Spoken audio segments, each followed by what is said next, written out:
शुभम, आपका अनअकैडमी पे बहुत बहुत स्वागत है। और सबसे पहले तो मैं आपको बधाई देना चाहता हूं कि आपने सिविल थैंक यू। सर्विसेज में सफलता हासिल की। और आपने जो है एक अच्छी रैंक जो है सिविल सर्विसेज में हासिल की। तो सबसे पहले मैं आपसे ये पूछना चाहता हूं कि जब आपको रिजल्ट आया तो आपको कैसा महसूस हुआ, कैसा आपको लग रहा है इस समय ये सिलेक्शन होने के बाद? Thank you sir. काफ़ी खुशी हुई थी। एक्चुअली मैं घर पे ही था, तो घर पे घर वालों के साथ बैठ करके मैंने रिजल्ट चेक किया था। एंड जब वो नाम आया शुभम कुमार वो होली पीडीएफ में, तो बहुत खुशी हुई।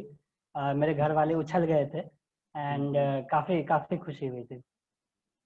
हाँ, बहुत अच्छी बात है। तो ये खुशी एक्चुअली मुझे याद दिलाती है कि जब मैंने अब से करीब जो है 30 साल पहले 1989 में जब मैंने दिया था, तो मेरी भी जब सिलेक्शन हुआ था तो बिल्कुल मुझे याद है कि कैसे मैंने फोन करके अपने पेरेंट्स को बताया था। तो मैं इस बात को महसूस भी कर सकता हूँ कि आपको बहुत अच्छा लगा होगा यस। इसमें सिलेक्शन के लिए।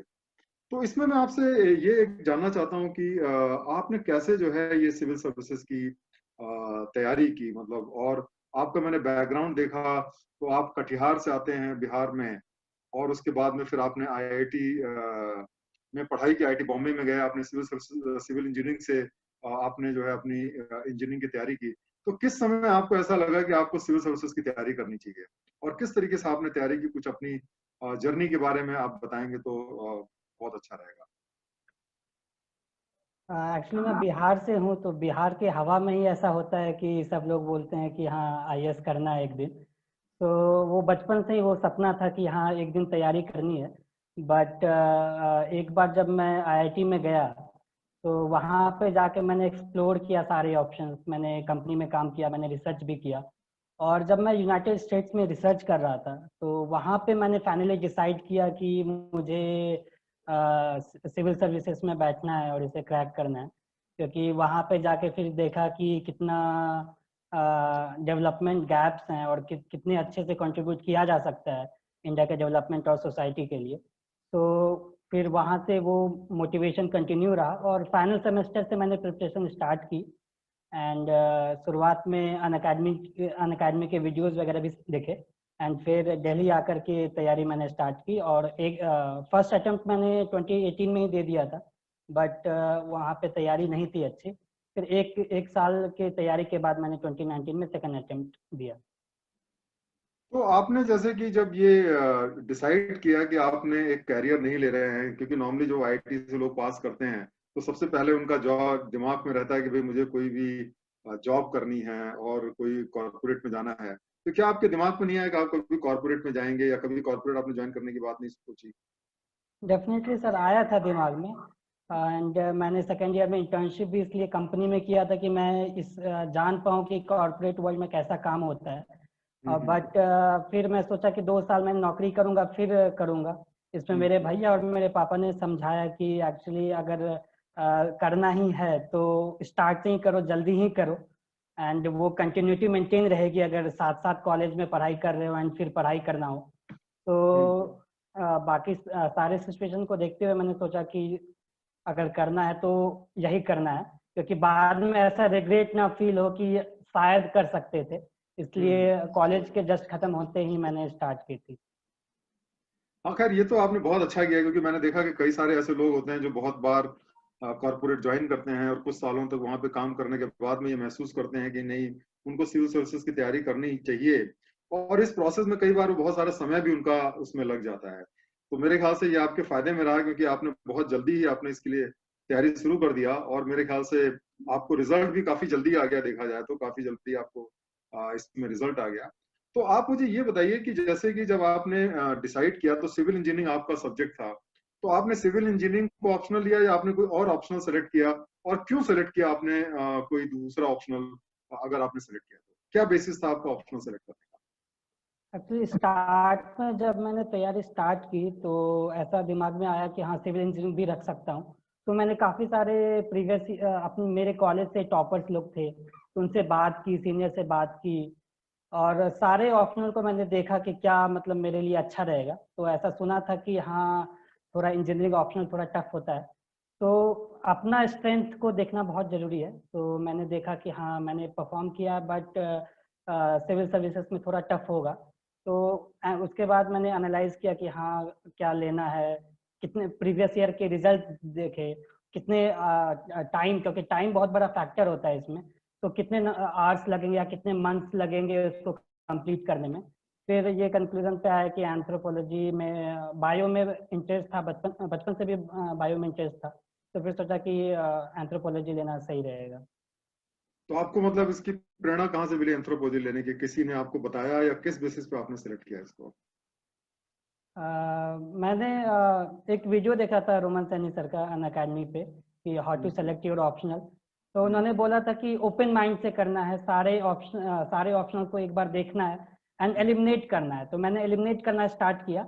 और फिर लास्ट में से 3-4 ऑप्शनल बचे थे जिसको मैं कंसिडर कर रहा था, तो उसके डिटेल्स पढ़ा कि सिलेबस क्या है, और टॉपर्स के वीडियोस देखे, उनका अप्रोच देखा, फिर देखा कि किसमें मैं कम टाइम में ज्यादा से ज्यादा मार्क्स में ला सकता हूँ और जो मेरे इंटरेस्ट के अनुकूल भी हो।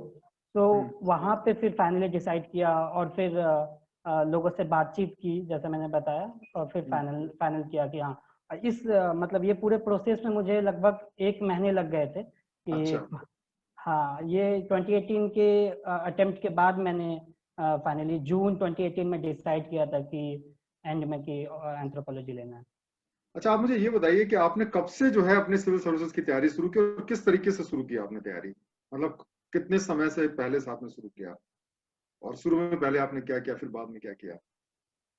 स्टार्ट में 2018 के स्टार्ट से मैं फाइनल सेमेस्टर में था, तो तभी से स्टार्ट किया था तैयारी। तो मतलब ये था कि पहले बेसिक बुक्स खत्म करने हैं, न्यूज़पेपर पढ़ने की हैबिट डालनी है।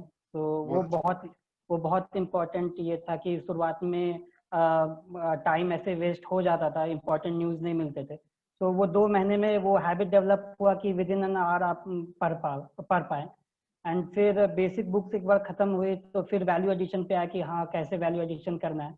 और चूंकि मैंने काफी सारे टॉपर्स के वीडियोस में रेगुलरली देखता था, तो फिर ये समझ में आया कि टेस्ट सीरीज काफी इंपॉर्टेंट रोल प्ले करता है। तो आंसर राइटिंग भी, तो शुरुआत से ही मैंने आंसर राइटिंग करना स्टार्ट कर दिया था, मतलब 2 महीने के प्रिपरेशन के बाद से ही।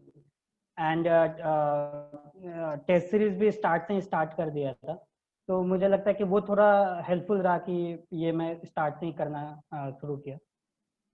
एंड ऑप्शनल का फिर किया मैं, 6 महीने लग गए ऑप्शनल करने में, क्योंकि काफी डेप्थ में करना होता है। एंड ऑप्शनल एक बार खत्म हुआ तो फिर जीएस और ऑप्शनल को फिर मिक्स करके पढ़ाई स्टार्ट की। अच्छा अच्छा, चलिए बहुत अच्छा आपने बताया। तो अब आप मुझे बताइए कि जैसे प्रीलिम्स के लिए आपने स्पेसिफिकली क्या तैयारी की, मतलब प्रीलिम्स की तैयारी किस तरीके से की आपने?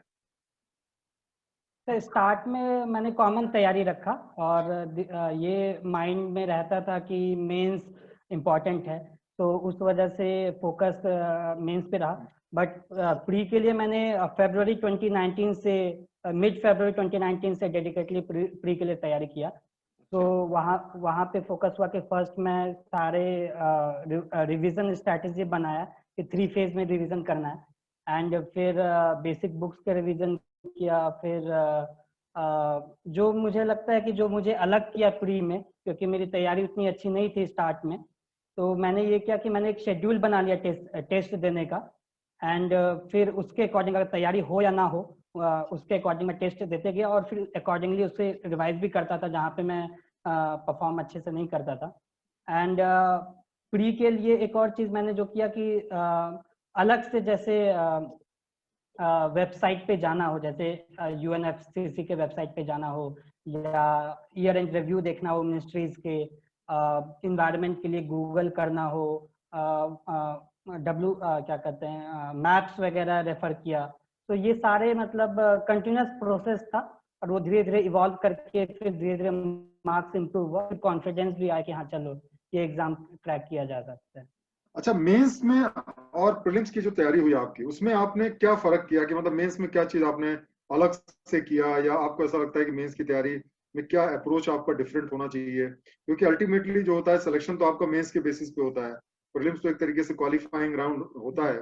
तो मेंस की परफॉर्मेंस में आप ज्यादा से ज्यादा नंबर लाएं, उसके लिए आपकी क्या स्ट्रेटजी रही?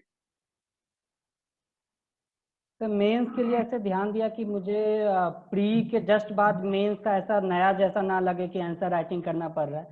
तो दिसंबर और जनवरी में मैंने ऑप्शनल के टेस्ट सीरीज लिखे, और जीएस के भी 3-4 से टेस्ट सीरीज लिख के देखा क्योंकि मेरे पास टाइम कम था। तो एक बार मेरे को ऐसे कॉन्फिडेंस आ गया कि मैं लिख सकता हूँ 150 एंड 250, 150 एंड 250 वर्ड्स में लिख सकता हूँ। तो एक बार वो कॉन्फिडेंस आया तो फिर मैंने प्री की तैयारी स्टार्ट की। और जैसे ही प्री खत्म हुआ मैंने ब्रेक नहीं लिया, एक भी दिन का ब्रेक नहीं लिया, क्योंकि कॉन्फिडेंट था कि मैं क्लियर कर जाऊंगा। तो 3 जून से ही मैंने तैयारी स्टार्ट की, एंड एक शेड्यूल बनाया जैसे मैंने बताया। एंड मेंस में ये इम्पोर्टेंट है कि आपके पास पॉइंट्स हों आंसर में लिखने के लिए। तो मैंने ऐसे शॉर्ट नोट्स बनाने स्टार्ट किए हर एक पेपर के लिए। एंड जैसे वैल्यू एडिशन फिर इम्पोर्टेंट होता है, तो कमिटीज के ऐसे 4 पेज में लिख लिया, जजमेंट्स के लिख लिया, फैक्ट्स एंड फिगर्स लिख लिए, ग्राफ्स वगैरह उठा लिए। तो ऐसे करके और जो रिपोर्ट्स हैं नीति आयोग के या इकोनॉमिक सर्वे के, तो वो सब करके एक क्रिस्प नोट्स बनाते गया। मतलब वो एक दिन में नहीं होता है, वो धीरे धीरे करके जो 3 महीने का ड्यूरेशन होता है उसमें वो मेरे पॉइंट्स ऐड होते चले गए। तो फिर वो एंड में वो रिवीजन के लिए भी हेल्पफुल होता है, एंड आंसर को दूसरों से अलग और बेहतर भी बनाता है। तो ये एक अलग, मतलब मैं कहूँगा कि ये रहा मेंस के लिए। अच्छा, चलिए, तो एक चीज मुझे आप ये बताइए कि आप कितने घंटे पढ़ा करते थे? आप बताइए कि जब आपने पढ़ाई की तो कितने घंटे करीब आपको लगता है कि पढ़ना चाहिए, और कुछ अपने शेड्यूल के बारे में बताएंगे कि जैसे सुबह से शाम तक जो है वो आप किस तरीके का शेड्यूल फॉलो करते थे? तो एक कॉमन शेड्यूल नहीं रहा मेरे ये 2 साल के प्रिपरेशन में। स्टार्ट में मैं काफ़ी, मतलब ऐसा था कि आवर्स पुराने हैं, तो 12 आवर्स भी मुझे कम लगते थे स्टार्ट में। अच्छा। हाँ, बहुत। एक महीने तक ऐसे किया कि फिर हेल्थ डिटोरेट होने लगा फिर मेरा। तो फिर ये हम्म। ध्यान आया कि नहीं, मतलब जितना बॉडी अलाउ करता है उतना पढ़ना पड़ेगा। तो फिर मैंने क्या किया कि टॉपिक वाइज फिर थोड़े ये बना लिया कि इसको अचीव करना है इस मंथ में, एंड फिर वैसे पढ़ना स्टार्ट किया। बट प्री से 2 महीने पहले से काफ़ी, मतलब काफ़ी ज़्यादा पढ़ना पड़ रहा था। And hmm. मेंस में भी फिर ऐसा होता था कि 7 AM मैंने लाइब्रेरी ज्वाइन करके रखा था। तो 7 बजे के अराउंड मैं लाइब्रेरी पहुंचता था, फिर रात के 10 बजे वापस आता था। खाना हम्म। वगैरह भी वहीं खाता था, क्योंकि अच्छा। मुझे पता था कि चूंकि चूंकि यस सर, क्योंकि मुझे पता था कि मुझे ज़्यादा एफर्ट डालना है, क्योंकि मेरे प्रिपरेशन उतनी अच्छी नहीं थे। तो मैंने फिर मेंस प्री के जस्ट बाद से फिर एकदम स्ट्रिक्ट डेडलाइन किया। और इसमें मैं बताना चाहूँगा कि मेरा रूम पार्टनर जो था, हम्म। हम दोनों ने एक दूसरे को कॉम्प्लीमेंट किया। एंड अच्छा। उसका भी लिस्ट में नाम है 404 रैंक, कुमार निशान। तो हम्म। हम लोगों ने मिलके फिर कॉमन ऐसा कुछ टाइमलाइन बनाया कि हाँ इतने बजे से इतने बजे पढ़ना है, और हम्म। फिर एक दूसरे को कॉम्प्लीमेंट करते हुए तैयारी की। हाँ, ये तो मैंने देखा, ये बहुत ज्यादा फायदेमंद रहता है अगर हम लोग एक ग्रुप में तैयारी करें और एक दूसरे का हौसला बढ़ाते रहें। क्योंकि कई बार क्या होता है कि जो है हौसला कई बार डाउन होने लगता है, और अगर दोस्त अच्छे हों और सब एक दूसरे का हौसला बढ़ाएं तो नेचुरली आपका एक मोटिवेशन बना रहता है। तो ये बहुत अच्छा आपने टिप यस। बताई।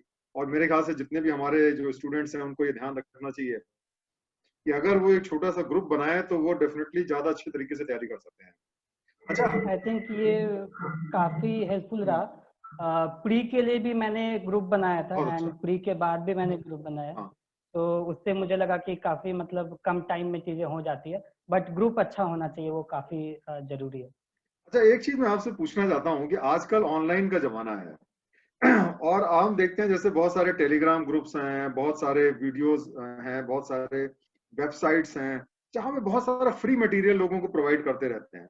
अब बहुत सारे जो सिविल सर्वेंट एस्पिरेंट्स हैं वो साहब डाउनलोड करते रहते हैं। और तो आपको मतलब कई बार क्या होता है कि बहुत ज्यादा आपने डाउनलोड कर लिया मटेरियल और बहुत ज्यादा मटेरियल आ गया और आपके पास पढ़ने के लिए समय नहीं है। साथ साथ में कई बार क्या होता है आपके पास मटेरियल की कमी होती है और आप कम मटेरियल की वजह से अच्छी तैयारी नहीं कर पाते। तो किस तरीके से बैलेंस हमें जो है इसमें अचीव करना चाहिए कि हम मतलब जो है ऑप्टिमम रिजल्ट जो है पा पाए? जी सर, एक्चुअली मेरा अप्रोच तो था, मतलब मिनिमलिस्ट अप्रोच था कि अच्छा। कम, मतलब सोर्सेज लिमिट करने हैं, क्योंकि पढ़ने के लिए मार्केट में काफ़ी सारे बुक्स एंड पीडीएफ आपको मिल जाएंगे। तो एक स्ट्रैटेजी बनाया, फिक्स स्ट्रैटेजी नहीं था, मैंने अपडेट भी किया उस स्ट्रैटेजी को, एंड ऑनलाइन एंड ऑफलाइन दोनों सोर्सेज पे रिलाई किया। बट मुझे जब ये लगता था कि ये टॉपिक, मैं टॉपिक देखता था जो यूपीएससी का सिलेबस है, एंड उसमें देखता था कि मेरे 5 पॉइंट्स हैं कि नहीं, या उसमें कुछ वैल्यू एडिशन वाला चीज़ है कि नहीं। तो जिसमें कमी होता था उस चीज़ को मैं गूगल करता था या उसके बारे में खोजता था, एंड उसको फिर मैं पूरा करता था। ऐसा नहीं कि पूरा बुक्स पढ़ रहे हैं, मैंने एक भी किताब ऐसे 100% नहीं पढ़ी। जो सिलेबस देखा, प्रीवियस ईयर क्वेश्चंस देखे, जो इम्पोर्टेंट लगा उसको मैं निकाला, एंड वो दिमाग में रखा कि जब मैं तैयारी कर रहा हूँ तो वो रिवीजन कैसे मैं कर पाऊंगा, तो वो बैक ऑफ माइंड में हमेशा से रहा। तो उस वजह से मैंने मतलब कम से कम एंड मैक्सिमम रिजल्ट के ध्यान दिया कि आंसर में कितना मैं रिप्रोड्यूस कर पाऊँ, तो उस पर ध्यान ज्यादा था। हाँ, मतलब कहने का मतलब ये है कि हमें हर चीज जो है वो बराबर बराबर वेटेज नहीं देनी चाहिए, कोशिश ये नहीं करनी चाहिए कि quantity is equal to quality. ऐसा नहीं है, क्वालिटी पे फोकस ज्यादा होना चाहिए और क्वांटिटी हमें यस बैलेंस करके रखनी चाहिए। क्योंकि ज्यादा कई बार बहुत सारे सिविल सर्विसेज के जो एस्पिरेंट्स होते हैं वो इतना ज्यादा पढ़ने की कोशिश करते हैं कि उसके चक्कर में फिर क्या होता है, वो पूरा ही नहीं कर पाते सिलेबस। तो मेरे ख्याल से बहुत अच्छी स्ट्रेटजी आपकी रही। और आप मुझे ये बताइए कि इंटरव्यू के लिए आपने स्पेसिफिकली क्या तैयारी की? सर, इंटरव्यू का तैयारी काफ़ी डायनेमिक रहा मेरा, एंड डायनेमिक होना भी चाहिए क्योंकि क्वेश्चंस ही वैसे होते हैं। तो मैंने फोकस किया कि चूंकि मेरा फर्स्ट इंटरव्यू था, तो मैंने फोकस किया कि पहले मैं बेसिक जो मेरा बैकग्राउंड है उस पर अच्छे से कमांड हो जाए।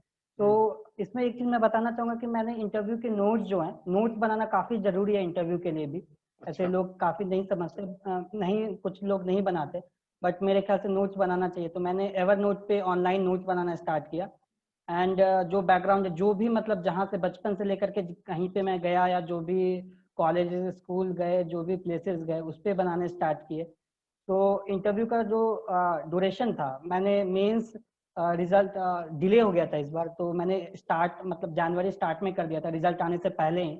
क्योंकि मैंने सीनियर से बात की थी अपने कॉलेज से जो ऑलरेडी सर्विसेज में हैं, उन्होंने बताया कि 2.5 महीने 2 महीने मिनिमम लगेंगे तैयारी के। तो उस वजह से मैंने बैकग्राउंड पे पूरा रिसर्च किया। और दूसरा कि मैंने मॉक इंटरव्यूज काफ़ी जगह दिया, अच्छा। अराउंड 10 मॉक्स मैंने दिया है। तो अच्छा। फिर वहां से जो फीडबैक मिला और जो मुझे सही लगा, और एक क्लोज ग्रुप था 3 लोगों का, और फॉर्चुनेटली तीनों लोग सेलेक्ट हो गए। तो अरे वाह, एक बहुत बढ़िया। हाँ, चलिए, बहुत एक बढ़िया बात है। हाँ। Thank you sir. एक एक कॉमन एक ग्रुप बना। तो उसमें से एक पहले से सेलेक्टेड सीनियर थे, तो उनसे काफ़ी फीडबैक और हेल्प मिला। और फिर एक दूसरे का हम लोग इंटरव्यू ऐसे क्वेश्चंस पूछते भी थे और गाइड भी करते थे कि कैसे बोलना है। क्योंकि मतलब इंटरव्यू में ये इम्पोर्टेंट हो जाता है मेरे ख्याल से कि आप प्रेजेंट कैसे कर रहे हैं, अपने थॉट को कैसे स्ट्रक्चर्ड वे में बोल पा रहे हैं। तो वो तैयारी की, वो ग्रुप बनाया, और 50% फोकस रहा कि अपने बैकग्राउंड पे करूं, और 50% रहा कि जो करंट वाला इवेंट्स हैं, तो वो कॉमन एक एवरनोट पे फाइल बनाया, और मैं ऐड करता था, मेरा फ्रेंड ऐड करता था, ताकि वो ओके। टाइम बच पाए। और फिर तो एक दूसरे कोलाबोरेशन आपने किया, इसका मतलब कोलाबोरेशन से आपने तैयारी की। बहुत बढ़िया, यस बहुत सर। बढ़िया। ये सारी चीजें स्टूडेंट्स को मेरे ख्याल से काफी फायदा करेंगे। जो आपने जो टिप्स बताए, मैं समझता हूँ कि अगर उसको इस्तेमाल करेंगे लोग तो डेफिनेटली उसका उनको फायदा मिलेगा। कोलाबोरेशन बड़ी इंपॉर्टेंट चीज होती है। आपने बहुत अच्छी बात बताई। तो सभी लोग, आप बता रहे हैं कि आपके जो ग्रुप में लोग थे सब लोगों का सिलेक्शन हो गया, तो ये बहुत ही मतलब बताता है कोलाबोरेशन की पावर को। तो चलिए, ये बहुत अच्छी यस। चीज है। एक चीज मुझे आप ये बताइए कि जो आपकी जो सफलता है उसके पीछे आप किसको श्रेय देना चाहेंगे? कौन लोग उसके लिए रिस्पॉन्सिबल हैं? किसको आप क्रेडिट देना चाहेंगे? तो सबसे पहले तो मेरे परिवार में सारे लोग, मेरा एक्चुअली जॉइंट फैमिली है, पापा मम्मी चाचा चाची दीदी सारे लोग हैं। तो उनका काफ़ी एक कंसंट्रेटेड एफर्ट रहा कि मैं अच्छे से तैयारी कर पाऊँ, घर का कोई प्रॉब्लम हो या कुछ भी हो, वो मुझ तक नहीं आए। उन लोग का पहला ये था कि ये तैयारी अच्छे से कर पाए, किसी चीज़ की कमी ना हो। तो ये फैमिली एज अ होल मैं श्रेय देना चाहूँगा। एंड दूसरा कि जो मेरे फ्रेंड्स थे, उनके वजह से मुझे लगा कि मैं तैयारी कम टाइम में अच्छे से कर पाया। एंड तो आप कुछ फ्रेंड्स के नाम बताना चाहेंगे जिन लोगों ने मिल करके आपको, जिसका आपको लगता है कि उनको भी क्रेडिट मिलना चाहिए, कुछ फ्रेंड्स जो हैं? हाँ, जैसे मैंने बताया कुमार निशांत विवेक है, उन्होंने 404th रैंक लाया है। एंड मेरे एक सीनियर हैं कुमार सौम्य, उन्होंने 696 रैंक लाया है। इसके हाँ। अलावा भी मेरे काफ़ी सारे फ्रेंड्स हैं, मतलब आईआईटी बॉम्बे के कॉलेज के मेनली, तो उनके साथ भी तैयारी मतलब जारी रहती थी। आदित्य है, सूर्या है, निकिता है, तो इन लोगों के साथ मैंने मिलके तैयारी की। अच्छा, एक चीज ये देखा होगा आपने कि कई बार क्या होता है कि जो बहुत मेहनत से लोग सिविल सर्विसेज की तैयारी करते हैं, और जैसा कि आपने इस बार भी देखा होगा बहुत से लोग हैं जो सेलेक्ट नहीं हो पाए सिविल सर्विसेज की तैयारी में, तो बड़ा डिसअपॉइंटमेंट होता है, बड़ा अफसोस होता है कि इतनी मेहनत की सफल नहीं हुए। तो आप उनको कुछ मैसेज देना चाहेंगे, आप उनको कुछ बताना चाहेंगे इसके माध्यम से, ताकि उनको उनकी लाइफ में कुछ उनको फायदा हो, तो इससे क्या करना चाहिए उनको, जो लोग नहीं सफल हुए उनके लिए क्या मैसेज है आपका?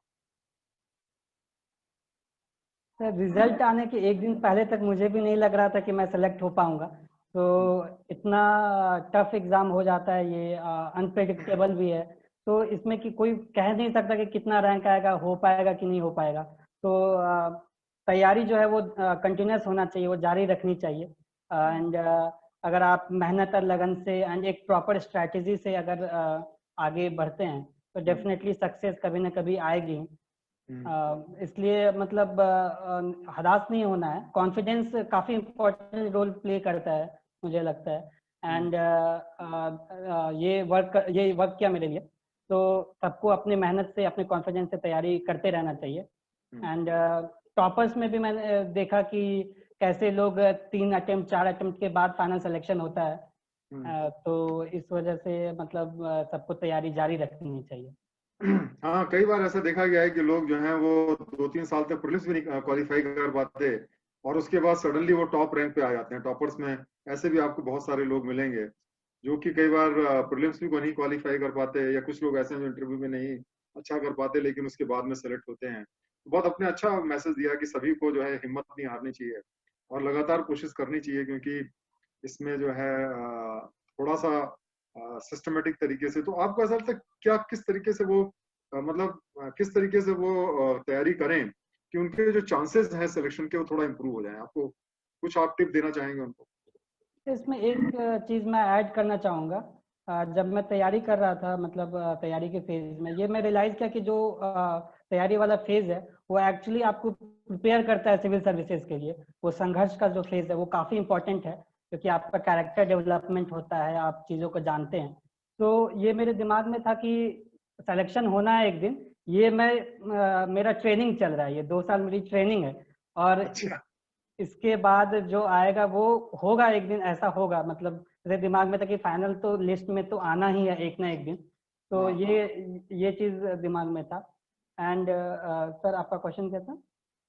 नहीं, मतलब वही बिल्कुल कि आपने मतलब क्या मैसेज देना चाहेंगे लोगों को जो मतलब डिसअपॉइंट हो जाते हैं, तो उनको सर, कौन सी टिप्स आप देना चाहेंगे कि वो आगे जो है बढ़ते रहें, हिम्मत ना हारें? क्या आप उनको बताना चाहेंगे? खुद की स्ट्रैटेजी बनाना काफ़ी इम्पोर्टेंट है।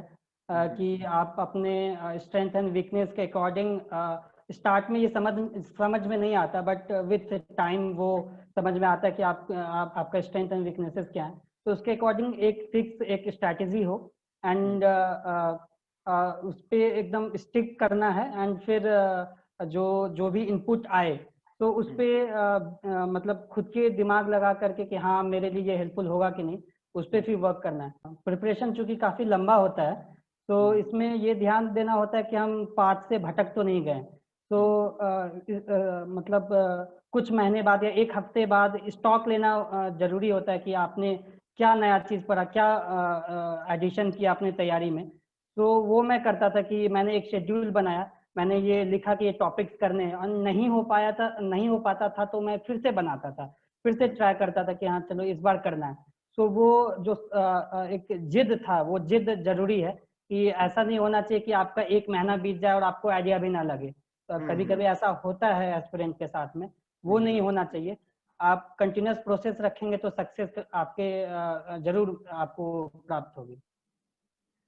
चलिए, बहुत बहुत धन्यवाद शुभम। और मुझे बहुत अच्छा लगा आपसे इंटरेक्ट करके, और मुझे पूरी उम्मीद है कि आप आगे जिंदगी में बहुत आगे अच्छा करेंगे, और सफलता को प्राप्त करेंगे, अपने जॉब में भी बहुत अच्छे तरीके से परफॉर्म करेंगे। तो मैं आपको एक बार से फिर बधाई देना चाहता हूँ आपके इस सिलेक्शन के लिए, आपकी पूरी फैमिली को, आपके जो भी फ्रेंड्स हैं, जो भी आपके शुभचिंतक हैं, सभी लोगों को मैं बधाई देना चाहता हूँ। और मैं ये उम्मीद करता हूँ कि आपके जितने सपने हैं वो सारे के सारे पूरे हों और आगे चल के आप जिंदगी में बहुत अच्छा करें। बहुत बहुत थैंक यू, धन्यवाद। Thank you sir, thank you sir.